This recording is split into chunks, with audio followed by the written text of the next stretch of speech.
even more, but we won't get into them, just the ones that's in the New Testament. The first one is agape, the other one is phileo. Agape is a deep, caring concern for someone, regardless of the way they feel. Phileo is more like saying that I like you rather than I love you. It's more like I'm fond of you and I have some feelings.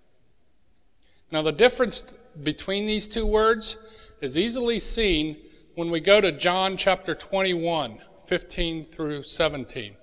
Some people have wondered when they read this, what is going on here? Well, it becomes clear if you look at it this way. So when they had eaten breakfast, Jesus said to Simon Peter, this was when Jesus had rose from the grave. Simon took a couple of fishermen and went up and was fishing in the Galilee, and Jesus appeared to him. Now you got to remember, at this point, Simon Peter had just denied the Lord a few days earlier. So he's really feeling bad about what he had done to the Lord. So Jesus is trying to confront him here, and he says, Simon, son of Jonah, do you love me? Do you agape me? Do you really have a deep concern for me? And Peter said to him, yes, Lord, you know that I phileo you. See the difference in word? Even though it's translated love in both the English versions. Do you have a deep, caring concern for me? You know I like you, Lord. There's a problem there. And then it goes on. He says the second time, Simon, son of Jonah, do you agape? Do you love me? And he said to him, yes, Lord, you know I phileo you. I have a fondness for you. And then he said in verse 17 a third time, Simon, son of Jonah, do you at least like me? That's what he goes and uses phileo instead of agape. And Peter was grieved because he said to him the third time, do you love me? Do you phileo? That's what grieved him. Jesus dropped down to Peter's level. But Jesus was trying to raise Peter back up and restore him. He was reaching out to him. But see, there's the difference between those two terms and how important it is to know to do your research when you're studying the Scripture. You can't talk about love, though, unless you go to chapter 13 of 1 Corinthians, can you? The love chapter.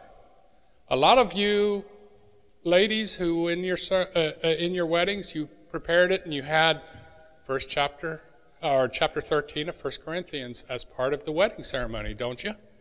Look what it says.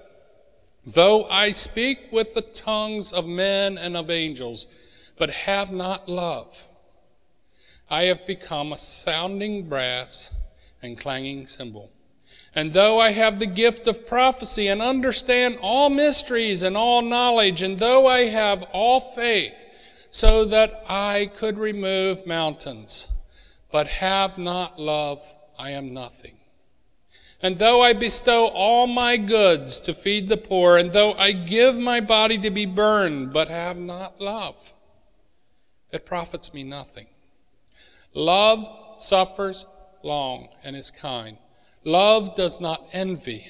Love does not parade itself, is not puffed up, does not behave rudely, does not seek its own, is not provoked, thinks no evil, does not rejoice in iniquity, but rejoices in truth, bears all things, believes all things, hopes all things, endures all things. This is agape love. This is deep caring and concern for another individual, no matter how you feel or how they feel with you. This is true love. This is the example. If you want to know if you're loving someone right, read through this. And it doesn't have to be your mate. Like I say, a lot of people use it for their weddings. But this has to do with everybody, not just your married partner. This is the type of love that we all need to share with one another. Now, going back to the book of Ephesians, our passage for today, it says Jesus is our example of love. What did he do? He gave himself. He loved us and he gave himself for us. Now, I like that word too. I'm sorry I throw a lot of Greek out, but this one, instead of just saying give or gave, it's to hand over. He handed himself over for us. He didn't have to. Like it says, like the one song, he could have called down 10,000 angels. He could have destroyed everybody around him, but he handed himself over so that he could be killed on our behalf. R.C.H. Lenski wrote this: "It is not accidental that Paul writes about the supreme sweetness of the odor of Christ's sacrifice when he purposes to warn us about the filthiness on our part. The love of God brought forth such pure, sweet sacrifice for us on his part. Can we, who were made God's beloved children by this sacrifice, on our part return to a life that is reeking and stinking with vile odor?" Now, this vile odor is what we see in the next section, which is the world's view of love. This is what the world sees in love. "But fornication and all uncleanness or covetousness, let it not even be named among you as is fitting for the saints. Neither filthiness, nor foolish talking, nor coarse jesting, which is not fitting, but rather giving thanks." This is the world's view. There are 6 things listed here, but they can be divided up into 2 categories. The first category is immorality. You listen to the world today, they say, well, if you love somebody, you go to bed with them. That's not love. The first thing here is listed as fornication. Well, the Greek word for that is porneia. It's porn. That's where we get the word porn from.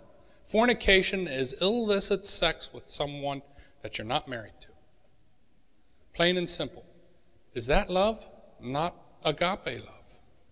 The next thing is in uncleanness. When I started researching into what this specifically meant, it's the same, it can be translated also as impurity.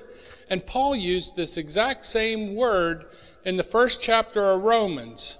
In Romans 1:24 through 27, he said, "Therefore God also gave them up to uncleanness in the lusts of their hearts, to dishonor their bodies among themselves." And dropping down to verse 26, it says, "For this reason God gave them up to vile passions. For even their own women exchanged the natural use of what is against nature. Likewise also men, leaving the natural use of woman, burned their lust for one another, men with men committing what is shameful, and receiving in themselves the penalty of their error, which it was due." So we see that uncleanness, the giving in to vile passions, is not just illicit relationships, but it's unnatural illicit relationships. This is what the world now calls love. This type of love pours out also from the mouth when we hear them speak. And that's the next category, is the next 3 things is all about speech. The first is filthiness. The filthiness literally means obscenities. This is everyday talk that just spews out of a person's mouth. I'm sure